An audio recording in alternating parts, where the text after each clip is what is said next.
یوں ہی برا بنا میر ایک سے دوسری کلی کو مسلتا چلا گیا۔ ابھی اسلام آباد کے ایک کلب میں بیٹھے وہ اور اس کے دوست وہاں آئی لڑکیوں پر بےہودہ تبصرہ کر رہے تھے۔ حدقمیز جملے۔ اچھا میر، ذرا بتاؤ، فیوچر میں جب کبھی شادی کرنے کا پروگرام بنا تو کیسی پارٹنر چاہیے ہوگی شہزادے کو؟ وہ جو برانڈڈ ڈیزائن 2 پیس پہنے، ہاتھ میں ڈائمنڈ سٹون ڈائل والی گھڑی پہنے مغرور سا بیٹھا تھا۔ گہرا مسکرایا۔ تو میرے بھائی بات کچھ یوں ہے کہ یہ جہاں دیکھ رہے ہو یہ ہے عورت کا حال، کبھی تمہارے پاس تو کبھی میرے پاس۔ اس نے حقارت سے کہا تو شادی کر کے میرا اپنا فیوچر برباد کرنے کی کوئی پلاننگ نہیں، میں ایسے ہی ٹھیک ہوں، آزاد پنچھی۔ تو وہ جو سینکڑوں دل آس لگائے بیٹھے ہیں اس شہزادے کے انتظار میں، ان کا کیا؟ انہیں تو تم لوگ ہینڈل کر لینا۔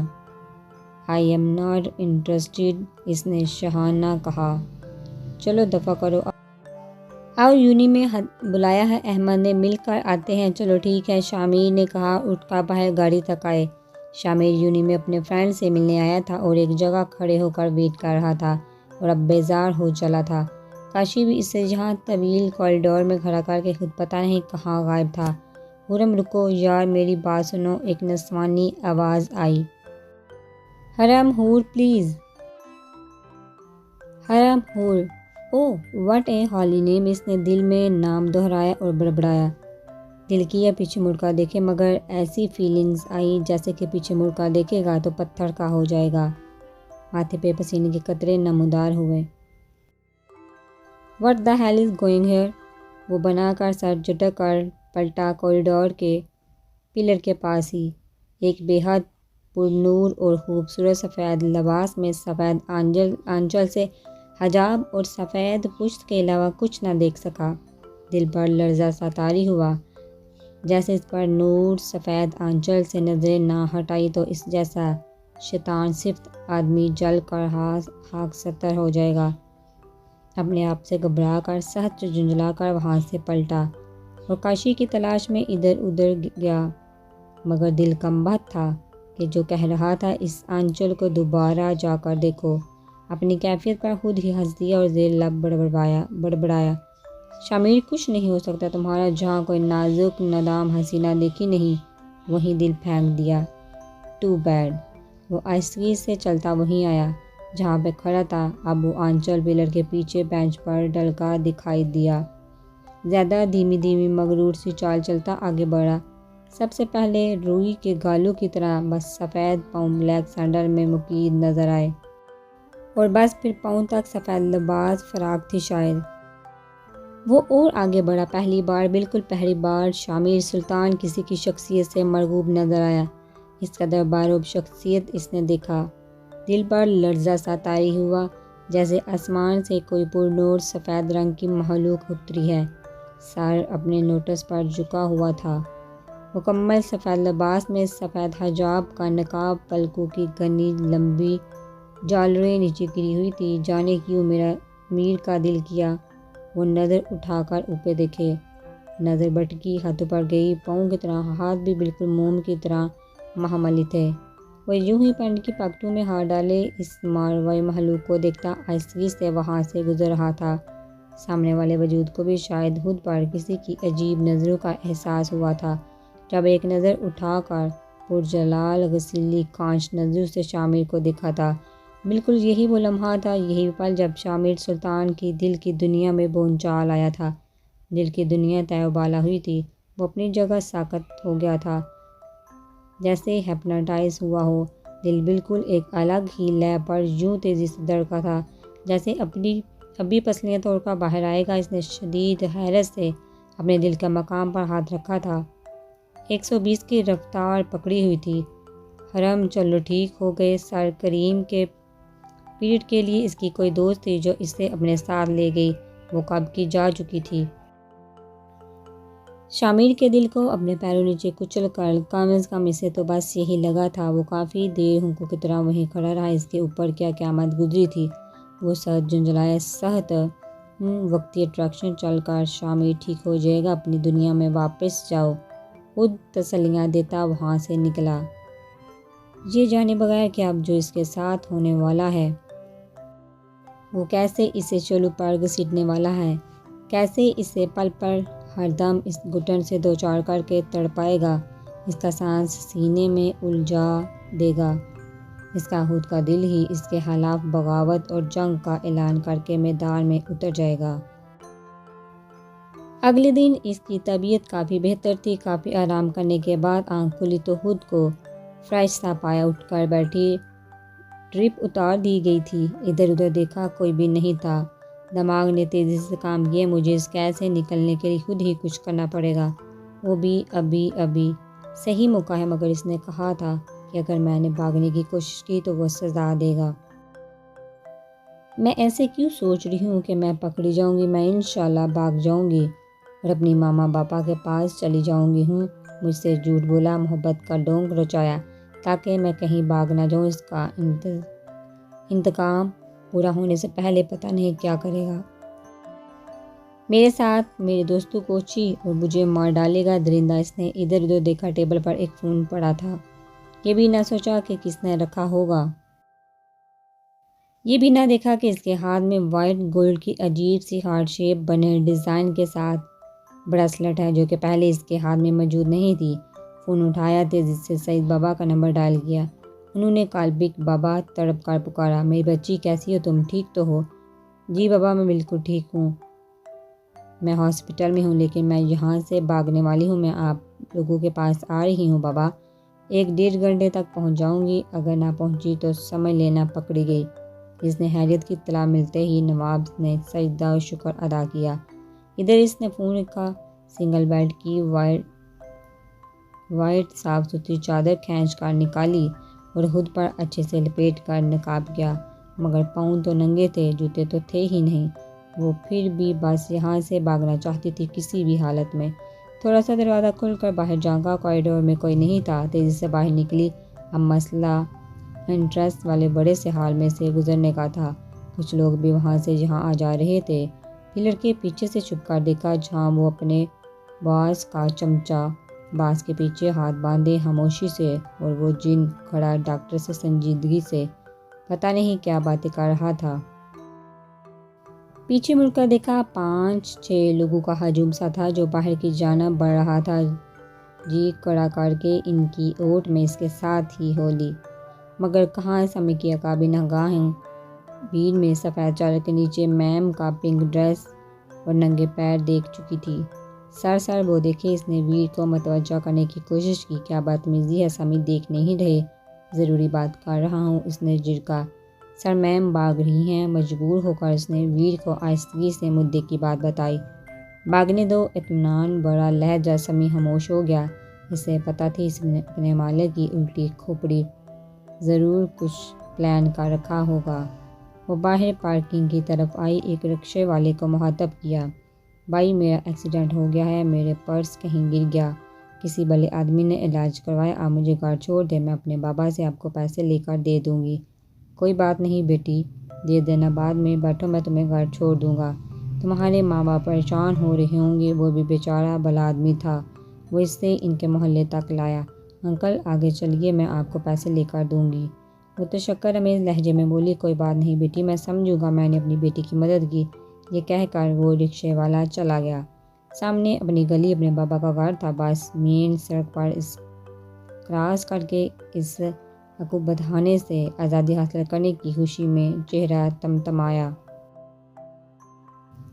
بھاگ کر سڑک کراس کرنے والی تھی جب وہ بلیک شیشوں والی BMW اس کے پیروں میں آ کر رکی تھی۔ تیزی سے دروازہ کھول کر شاویر سلطان باہر آیا تھا، اگر جاگنگ ہو گئی ہے تو چلے جان۔ اس کا چہرہ خوف سے سفید پڑا جب ویر نے اسے بازو سے تھام کر گاڑی میں بٹھایا۔ مجھے پریحا سے ملنا ہے، وہ بیمار ہے، بہت بے حد خوفزدہ التجائیہ سی بولی۔ ابھی تو تم خود بیمار ہو جان، اس نے اس کے سر کی پٹی کی جانب اشارہ کیا، جب ٹھیک ہو جاؤ گی تو ملا دوں گا پریحا سے۔ وہ خود اس کے پہلو میں بیٹھ گیا، فرنٹ پر سمی تھا جو ڈرائیونگ کر رہا تھا، پری کو موت سامنے دکھائی دے رہی تھی، تو کیا وہ اس کا پیچھا کر رہا تھا؟ جب وہ پھر سنجیدگی سے بولا، پری جان، میں نے کہا تھا نا، اگر مجھ سے بھاگنے کی کوشش کی تو سزا ملے گی۔ پری کی ریڑھ کی ہڈی میں سنسناہٹ ہوئی، اس نے سہم کر پہلو بدلا، آنکھیں پھر بھی گئی۔ بابا عادل میں بکارا کتنے قریب جا کر لوٹ آئی تھی۔ اب سزا نہیں سنوں گی کہ کیا دینے والا ہوں میں، چلو تھوڑی دیر میں پتہ چل ہی جائے گا۔ اور واقعی تھوڑی دیر میں گاڑی ایئرپورٹ کے پارکنگ میں رکی تھی۔ وہ اطمینان سے گاڑی سے باہر آیا۔ پری کے چہرے پر ہوائیں اڑی ہوئی تھی۔ وہ ظالم یقیناً اسے ہمیشہ ہمیشہ کے لیے اس کے اپنوں سے الگ کرنے والا تھا۔ وہ ٹس سے مس نہیں ہوئی۔ گاڑی سے باہر آؤ جان، وہ سنجیدگی سے بولا۔ آئی ایم سوری، اب میں کہیں نہیں جاؤں گی، مجھے کہیں نہیں جانا۔ یہ سزا تو بہت ہی کربناک تھی۔ آنکھوں سے آنسو پھر جاری ہوئے، مگر وہ بے حسی کے اعلیٰ مقام قائم کرتا ایک مرتبہ پھر اس کا ہاتھ پکڑ کر اسے گاڑی سے نیچے اتار چکا تھا۔ وہ دن بدن پری کو خود سے نفرت کرنے پر مجبور کر رہا تھا۔ اب بھی بھیگی آنکھوں سے نفرت سے اس کی پشت کو گھورا، جو تقریباً اسے گھسیٹ کر اندر لے جا رہا تھا۔ وہ اسے وہاں لے جا رہا تھا جہاں اسے زندہ دفنانے یا زندہ جلانے کی بات کر چکا تھا یا کچھ اور کرنے والا تھا۔ وہ تمام راستے اپنی قسمت پر رو رو کر نڈھال ہو چکی تھی۔ جلدی ہی غنودی میں چلی گئی۔ کافی تھکا دینے والی مسافت کے بعد گاڑی بہت بڑے بنگلے کے بہت بڑے گیٹ کے سامنے کھڑی تھی، جس کے ایک طرف سنگ مرمر سے سجی ڈارک براؤن دیوار پر بڑا سا سلطان مینشن لکھا ہوا تھا۔ پری نے ایک طائرانہ سی نظر سے جائزہ لیا۔ چوکیدار نے گیٹ کھولا۔ گاڑی اندرونی تھوڑی طویل سڑک پر آہستگی سے چلی۔ طویل لان، ایک طرف سوئمنگ پول تھا، دوسری جانب بہت بڑا پانی والا فاؤنٹین بنا ہوا تھا، جس کے عین درمیان ایک بہت بڑا سفید مور بنا تھا، جس کے چونچ میں سے پانی نکلنے کا نظارہ تھا۔ ہاف وائٹ سنگ مرمر سے بنی عمارت۔ پری نے ایک نظر اس جن کی طرف دیکھا جو بظاہر بے نیاز سا بیٹھا تھا، مگر یقیناً اپنا ضبط آزما رہا تھا۔ تنی رگیں جیسے ابھی پھٹ پڑیں گی، سرخ چہرہ، بلیک سن گلاسز کے پیچھے بھی لال انگاری وحشت آنکھوں کا سوچ کر پری کو جھجھلی آئی۔ پورچ میں گاڑی رکی۔ وہ اپنی طرف سے اتر کر اس کی سائیڈ آیا، سن گلاسز اتاری۔ تمہیں پتہ ہے جان، میں نے 12 سال بعد جہاں اپنے اس گھر میں قدم رکھا ہے، صرف تمہاری وجہ سے۔ اب میں اور تم یہیں رہیں گے۔ کہانی جہاں پہ ختم ہوئی تھی، شروعات وہیں سے کرنی چاہیے نا۔ سرسراتا لہجہ، لہو ٹپکاتی آنکھیں۔ میری وجہ سے پری دل میں مخاطب ہوئی تو جلانا یا زندہ دفنانے آیا ہے؟ پرواہ کسے ہے، میں تو خود اس پل پل کی اذیت سے ایک ہی مرتبہ چھٹکارا چاہتی ہوں۔ تم جیسے درندے سے وہ تو خود کئی طریقے سوچتی آئی تھی آسان موت کے اس سب سے چھٹکارا پانے کے لیے۔ وہ اندر داخل ہوئے۔ نوکر چاکر موجود تھے، ہر کوئی اپنے کام میں مصروف تھا۔ طویل لاؤنج میں داخل ہوئے، ویر ٹھٹکا رکا۔ سمی وہ دوڑا پڑی، ابھی ڈر کر اچھلی۔ سمی فوراً اندر آیا۔ شاویر کا وجود شعلوں کی ذات میں آیا تھا، جیسے Sammy take hand all of this, I can't tolerate it anymore مور، وہ کہتا، تن پن کرتا اٹھے قدموں سے وہاں سے نکلتا چلا گیا تھا۔ سمی سے ایک کمرے تک لے کر آیا۔ میم، یہ آپ کا کمرہ ہے۔ آپ کی ضرورت کی ہر چیز یہاں موجود ہے، پھر بھی اگر کسی چیز کی ضرورت ہوئی تو یہ میگی ہے، آپ اسے بول سکتی ہیں۔ یہ کہہ کر وہ چلا گیا۔ میگی اس کی طرف سوالیہ نظروں سے دیکھ رہی تھی۔ مجھے کچھ نہیں چاہیے ابھی، یو کین گو ناؤ۔ رات ہو چکی تھی۔ میگی اسے کمرے میں ہی ڈنر کروا کر میڈیسن دے گئی تھی۔ اب ہر طرف سلطان مینشن میں ہو کا عالم تھا۔ وہ دہشت زدہ سی ہو کر اسے بڑے سے شاندار کمرے کے جہازی سائز بیڈ پر سہمی بیٹھی تھی۔ اب کیا کرے گا؟ میرے ساتھ مرے گا یا پھر اپنے دوستوں کو؟ نہیں، میں مر جاؤں گی، مگر اسے اس کے ارادوں میں کبھی کامیاب نہیں ہونے دوں گی۔ نہیں، میں سو نہیں سکتی، مجھے خود کی حفاظت کرنی ہے۔ جانے کیسے کیسے وہم ستا رہے تھے، مگر اگلے 2 دن بے حد نشانتی رہی، کیونکہ وہ اس دن کا گیا لوٹ کر آیا ہی نہیں۔ اگر وہ باہر کی دنیا سے کٹ گئی تھی تو اندر اب سکون تھا۔ سر کا زخم بھی بالکل ٹھیک ہو چکا تھا۔ وہ گہری نیند میں تھا۔ آدھی رات کا وقت تھا جب اس کے ماتھے پر پسینے کے قطرے نمودار ہوئے۔ اب 2 آنکھیں تھیں جن کے تعاقب میں وہ پاگل بنا لہو لہان بھاگ رہا تھا، بھاگے جا رہا تھا، کبھی گرتا، کبھی ٹھوکر کھاتا، پاؤں سے خون رس رہا تھا۔ سانس بھول چکا تھا۔ حرم رکو حرم رکو حرم رک جاؤ ٹھہرو، لہجے میں التجا تھی، فریاد تھی، طلب تھی۔ وہ ہڑبڑا کر اس بے خودہ خواب اور نیند سے بیدار ہوا تھا، اٹھ کر بیٹھا، سارے ٹیبل سے جگ میں سے گلاس میں انڈیل کر پانی پیا اور بالکونی میں آ کر لمبے لمبے سانس لینے لگا۔ وہ آنکھیں اور یہ نام ہر پل ہر وقت ہر آتی جاتی سانس کے ساتھ اس سے ڈسٹرب کر رہے تھے۔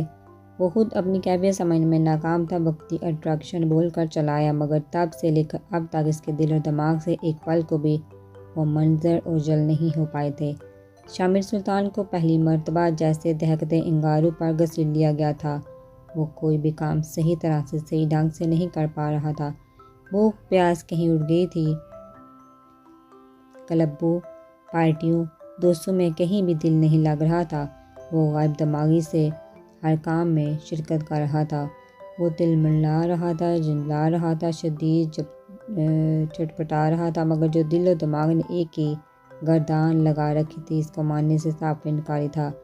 ٹھیک ہے، یہ راز وہی کھلے گا جہاں سے اس منحوسیت کی شروعات ہوئی۔ کہیں وہ کوئی جادوگرنی تو نہیں تھی؟ شامر سلطان پر جادو کیا؟ Then I will kill you bloody حجابن۔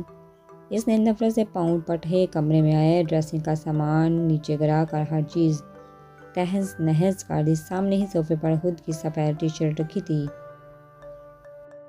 میں تمہیں چھوڑوں گا نہیں۔ اچھی بھلی پرسکون لائف کی بینڈ بجا دی۔ اس سنو وائٹ نامی بلا نے مجھ پر جادو کیا، شامر سلطان پر۔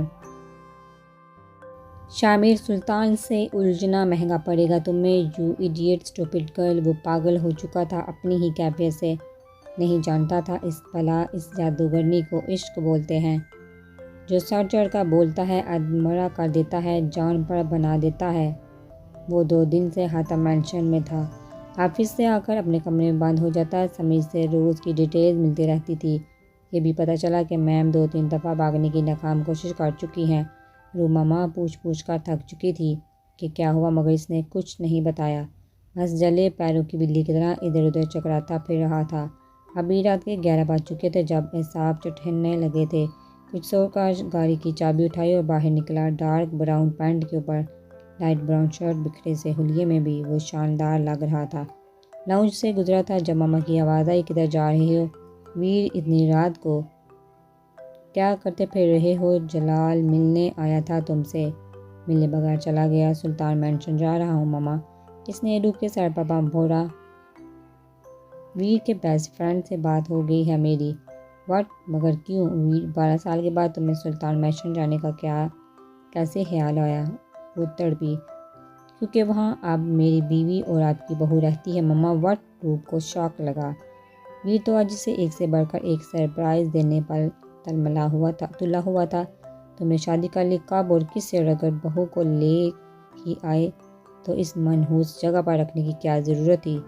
ویر میں کچھ پوچھ رہی ہوں ماما، میں ایک نارمل لائف جینا چاہتا ہوں۔ یہ تب بھی ممکن ہے جب سلطان مینشن میں نارمل رہوں۔ ابھی تو اپنا ضبط آزمانے جا رہا ہوں، باقی ڈیٹیل بعد میں بتاؤں گا، فی الحال مجھے جانے دیں۔ یہ کہتا وہ باہر نکلا۔ گاڑی زن سے بھگائی۔ آج دن میں کافی آرام کرنے کے بعد اب نیند نہیں آ رہی تھی۔ وہ کافی دیر سلطان مینشن میں ادھر ادھر گھومتی رہی۔